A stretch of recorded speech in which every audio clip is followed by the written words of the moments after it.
Manusia, haiwan dan tumbuhan adalah kombinasi fitrah kitaran alam yang saling berkait rapat. Rantaian pelengkap yang berusia jutaan tahun ini masih dapat dinikmati oleh kita hingga ke saat ini. Asas pengekalan ini dibentuk berdasarkan keharmonian keseimbangan antara hidupan-hidupan ini. Namun akibat kerakusan kegiatan manusia, keseimbangan semula jadi ini telah tergugat.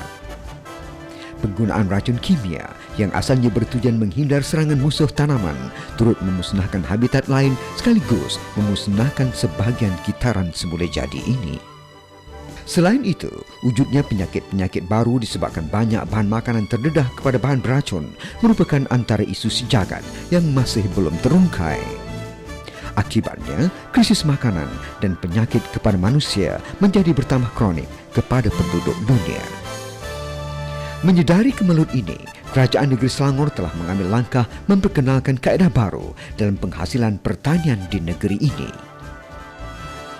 SRI, Selangor Rice Initiative atau Inisiatif Persawahan Selangor merupakan satu teknologi pertanian semula jadi bertujuan merangsang pertumbuhan pengeluaran tanaman secara maksima tanpa melibatkan input agrokimia. Secara umumnya, SRI yang diambil dari System of Rice Incentivization mula diperkenalkan di Madagaskar pada 1984. Dan kini, lebih 50 tahun negara di seluruh dunia menggunakan kaedah ini secara komersial, terutamanya dalam tanaman padi. Usaha kebanyakan negara memperluaskan kawasan tanaman padi yang menggunakan kaedah SRI disebabkan kaedah ini telah berjaya meningkatkan hasil tanaman padi antara 7 hingga 12 tan sehektar. Saya telah menggunakan produk ini baru musim ini dan saya dapati kesannya amat membanggakan dan saya tidak menggunakan banyak kos yang tinggi kerana produknya sangat murah dan hasilnya nampak saya dapati agak memuaskan dan kita tidak perlu menggunakan kos yang tinggi. Memang dia punya jauh beza dia kan. Tadi pagi saya kawan ada telefon mengatakan dia dah mula kena penyakit 29 ni. Beza dia daripada segi tangkai, daun, semualah. Senang cakap dia punya penyakit dia pun kurang sikit lah kan. Kalau kita pakai bahan kimia ni, tak adalah nak kata bahan kimia tu kan. Bila kita guna bahan kimia, dia kuasa dia tu tak tahan lama, dia mungkin datang seminggu dia datang. Kalau ini insyaAllah dia cuma bertahan je, dia tak ada membunuh tau, dia cuma menghalau je. Kalau macam tu kan kita pakai niat nak membunuh. Nombor satu, banyak jenis lah kita kena guna, macam racun ulat, lagi satu racun benda perang tu memang pakai biasa 2-3 jenis lah. Kalau sembuh tu, sekali sembuh memang nak kena pakai 2 jenis ataupun 3. Dulu saya pakai 2 lot 1,000 lebih. Sekarang saya pakai 2 lot tak sampai 1,000. Satu, jimat lah kos. Yang kedua, dari segi kesihatan. Maknanya dia tak berbahaya lah pada macam kita lah yang menggunakan yang nyembur ni, dia tak ada bahaya lah. Hasil meningkat, lepas tu dari segi kos pun kurang. Tahun ni hasil meningkat lah. Tahun lepas saya dapat 8 tan lebih, tahun ni dapat 9 lebih lah, 9 tan 100. Pendapatan saya kalau mengikut pada musim lepas iaitu 7 tan 880. Saya menggunakan 7 tan 880. Musim yang bulan 12 2011, dan musim yang kedua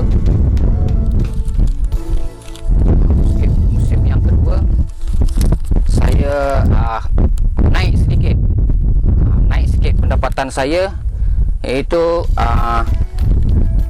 8 tan 290 tanpa menggunakan racun ulat ataupun tanpa menggunakan baja kimia. Biasanya saya gunakan baja kimia, bukan baja kimia, baja buah. Saya gunakan baja buah 4 beg. Di situ pun saya dah ada RM500 saya laburkan dekat bendang. Tapi musim ni saya tak gunakan baja apa langsung. Saya menggunakan baja Seri D9 aja. Tu saya mendapat keuntungan tu adalah pada saya, walaupun pendapatan saya hanya 8 tan 290, tapi daripada segi pulangan duit yang saya dapat tu melebihi daripada yang musim lepas. Jadi masa akan datang mungkin Seri D9 ni akan menjadi satu yang boleh meningkatkan hasil pertanian kita lah. Hasilnya meningkat kan. Jadi kita pun memang berminat, memang nak. Ni kumpulan tani kita ni memang nak sangat belajar ni. Bersyukurlah kepada Allah Subhanahu Wa Taala dengan limpah kurnia dapat kita sama-sama mendapat tunjuk ajar, iaitu penggunaan baja organik yang dipopulasikan atau daripada bahan-bahan tempatan. Yang banyakkan bahan-bahan tempatan ni kita nampaknya macam bahan-bahan buangan, tetapi bila diaplikasikan sebagai ni boleh sebagai baja dan juga untuk pengawalan penyakit.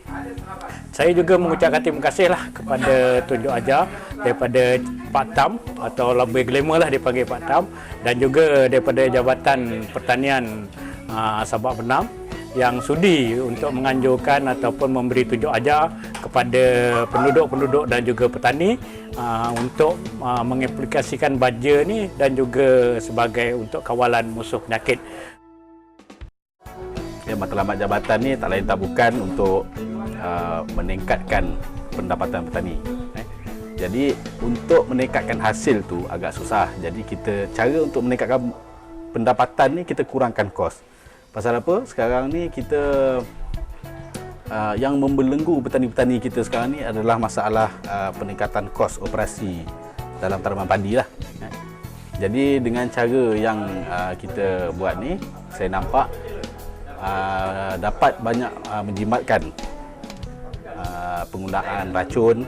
Di samping kita juga dapat kembali kepada fitrah alam, di mana sebelum ni kita tengok ada hidupan-hidupan seperti ikan-ikan di sawah. Sekarang ni kita dah payah nak jumpa. Pasal apanya? Penggunaan racun ni dah terlalu tinggi. Jadi itulah matlamat kita.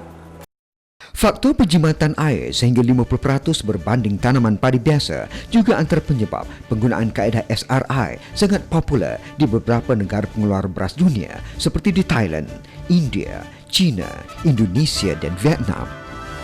Selain itu, kos pengeluaran yang melibatkan pembelian racun perosak dan baja yang berkurangan menjadi faktor utama produk ini menjadi keutamaan kepada petani. Berdasarkan kajian pada tahun 2009, industri pertanian di Malaysia membelanjakan RM509 juta untuk membeli racun perosak dan RM529 juta pada tahun 2011.